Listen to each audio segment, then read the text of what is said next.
ko bene o de a to ni ma tɛtɛri furuyɛn ba ninnu ye k'a fɔ k'u bɛ pɛrɛn-pɛrɛn mɔgɔ kunna ne b'u lajɛ ils sont tous mal admis. Assimi ko 68 postes min bɛ fonction publique la santé est-ce que b'a kalama dɛsɛnɛ bâtiment ko mɔgɔw ni de b'i bolo santé la Musa ko tɛ tɛmɛ u ko Assimi ma ko non k'a lajɛ k'a lajɛ ko moyen dangara ko mais ko fɛn ko fonction publique muso ko mɔgɔ si ma secteur ko non k'a y'a bɔ yen k'a kana sɔn ko ni poste littéraire do k'i bɛ se ka sɔn o ma n'a y'a sɔrɔ administration do i bɛ se ka sɔn o ma ko mais ko santé ni dɛsɛnɛ bâtiment non a dɔgɔtɔrɔso dilan k'a bin mɔgɔw kan k'u tɛ se ou bien dɔ ta pikiri kɛ dɔ ɲɛ la ou bien dɔ kunkolo la Assimi ma sɔn ninnu de ye président ye o nin tɛ yɔrɔ mu journaliste nin fɔ mɔgɔ tɛ nin dɔn dɛ ne yɛrɛ ma bɔ k'a fɔ bɔ a tɔ bɛ yen belebelew bɛ yen minnu n'a ma sɔn walayi ala Assimi bɛ coup d'état bɛ kɛ don min na Assimi taara a muso n'a den kalifa yɔrɔ min na a muso n'a den kalifa yɔrɔ min na o mɔgɔ dɔw sera a ma marché na k'u ma ko o ko fasɔn ma n'a ye Musa n bɛ dan yen dɔrɔn n t'a bɛɛ f'i ye quoi tellement que nin cɛ nin siranna foroba hakɛ ɲɛ a siranna Assimi siranna est-ce que b'a kalama fɛn kelen o de y'a to n'i ye fɛn fɛn ta ka Assimi sɛgɛrɛ ala b'a kɛ fu y'i bolo Assimi siranna Mali nafolo ɲɛ Assimi siranna Mali wari ɲɛ n bɛ nin fitinin fila dɔrɔn f'i ye c'est gansanmaw to a kɔ quoi parce que an b'a dɔn ala tɛ bɔ nin kɔ kɔrɔ fo ka tiɲɛ wuli c'est pour cela a tigɛra ni diɲɛ tɛ mais Dieu a choisi le Mali sinon Mali ni diɲɛ de bɛ ɲɔgɔn na o attaque in bɛɛ tubabuw de ye o mais ala ko n bɛ n ka Mali kɔfɛ tiɲɛ miseli y'i sigi a kɔrɔ k'a fara nkalon yiri tu la Assimi est fort Assimi est grand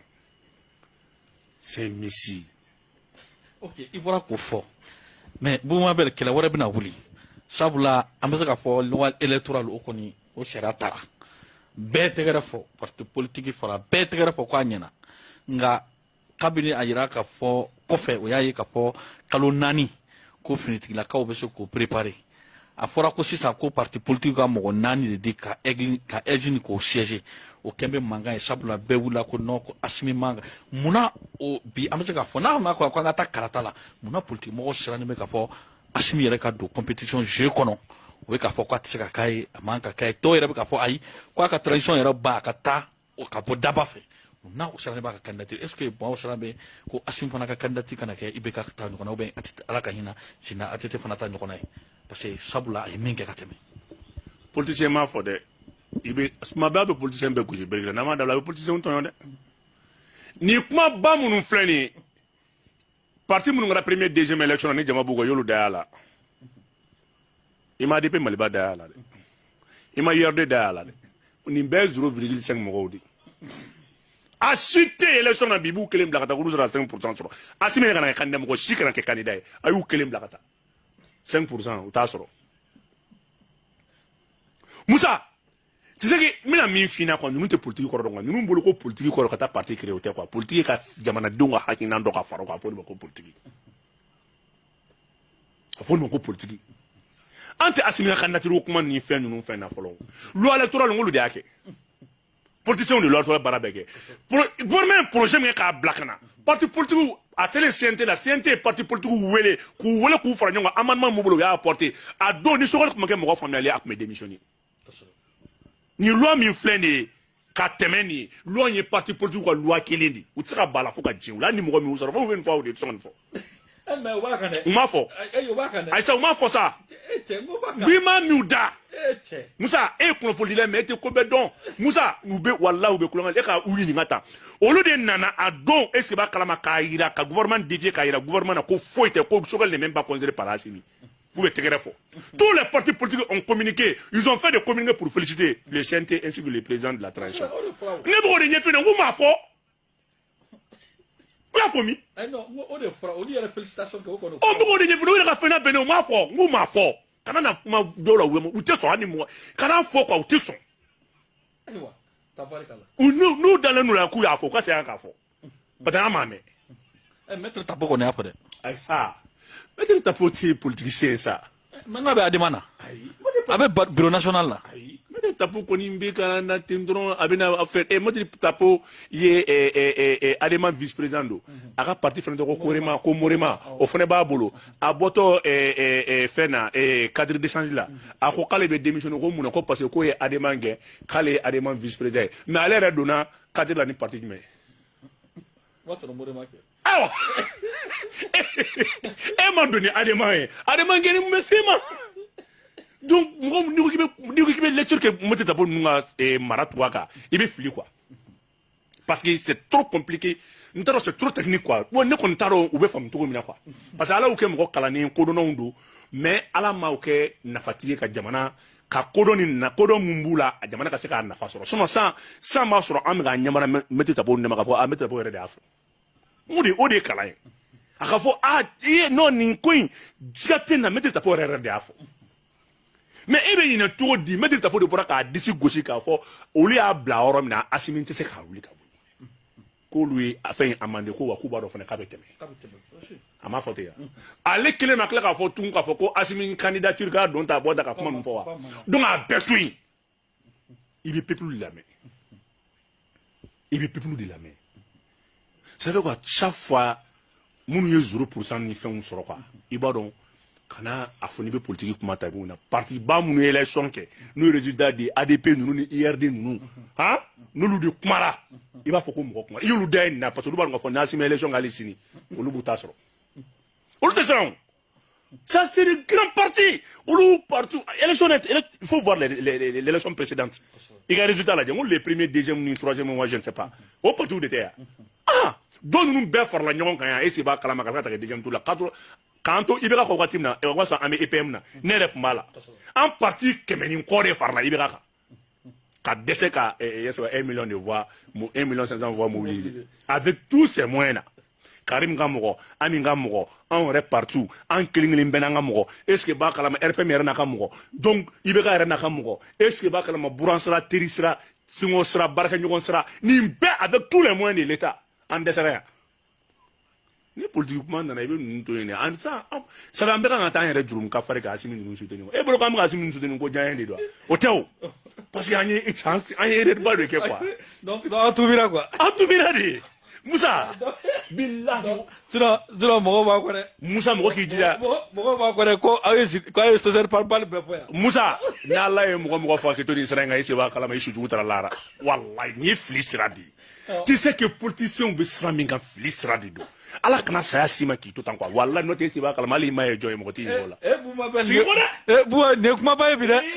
Moussa quoi si ko te be ba kala ni faso bini bolo ni faso wuli kuma sera yiji de bolo ka ya mona ona quoi au moins c'est quand pourquoi à quoi façon bina tient le cadre de konga ka den ala wuli kana to jamana ka bibolo ta iga not ni ni maina Moussa ni bu do wele ko wasi ko wallahi comme eno ka mo do de out de ma jea out de ma be fania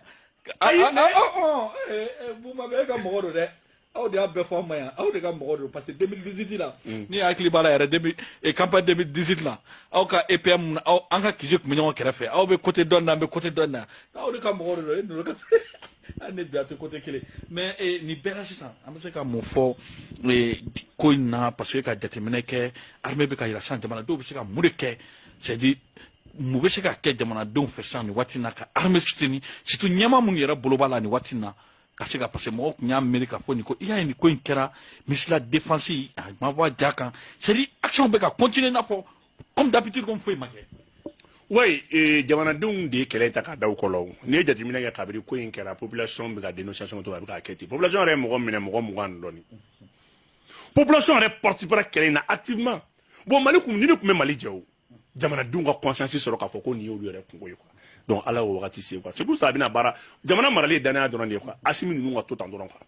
nu tora tan u ba blu kuna ku bu ka wakati beke fo ka ala ka wakati c'est u ba beke sutura de fen on parce que population malienne yɛrɛ de wula ki chesiri